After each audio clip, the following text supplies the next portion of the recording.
Hey, what's up mga sir? Good morning po sa ating lahat. Dito ako sa may public market ng Fatima. Dalawa yung parang sentro nila eh. No? Kaya ako nandito mga bossing kasi bibili ako ng konsumo ng mga bata. Siyempre gusto ko magpasalamat sa ating mga teacher sponsors, lalo na sa kanilang financial help, no? Financial assistance sa aming pagkain, pangkonsumo ng mga bata. Kasi after 3 days pa lang namin or 2 days, medyo kinabahan na ako dahil yung dala ng mga batang bigas, dilata, noodles, konti na lang. Nangingi ako ng tulong talaga sa GC namin sa Katipunan National High School. Kaya maraming salamat po sa inyo at aming naitawid because of your financial help, yung Jamboree na yung venture camp. Maraming pong salamat mga teachers.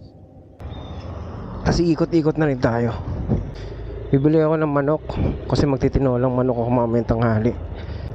So nandito pala kami ngayon dahil may scouting event, second regional venture camp, no?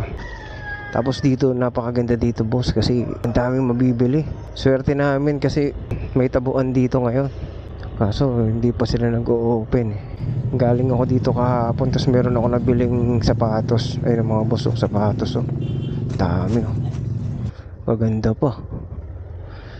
Pero syempre hahanapin mo yung para sa'yo na babagay. So dito mga damit.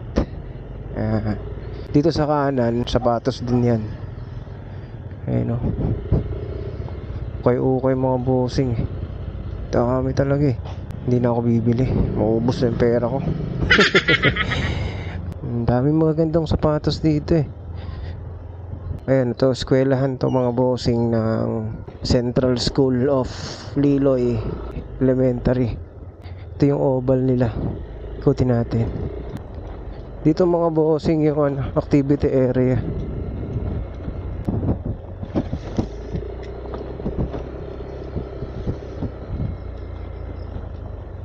Nandito yung mga RST na natutulog sa elementary school. Dapat dyan ako eh, kasi RST ako, Regional Service Team. Kaso nga lang mas madalas ako nasa kampo dahil ako yung kasama ng mga bata. Eskwelahan to mga boss, ito nasa gilid. Ito yung field nila. Ayos no? Marami siguro nag-aaral dyan kaya medyo malaki yung space. 56? Malapad na eh.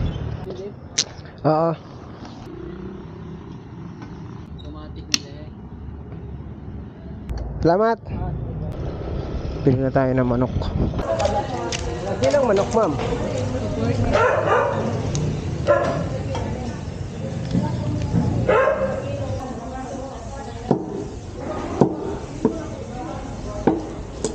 Alright, pabalik na tayo sa kampo, sa campsite.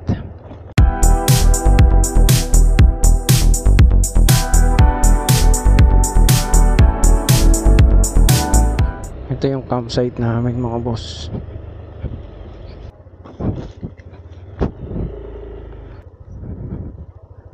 Pasok yung motor.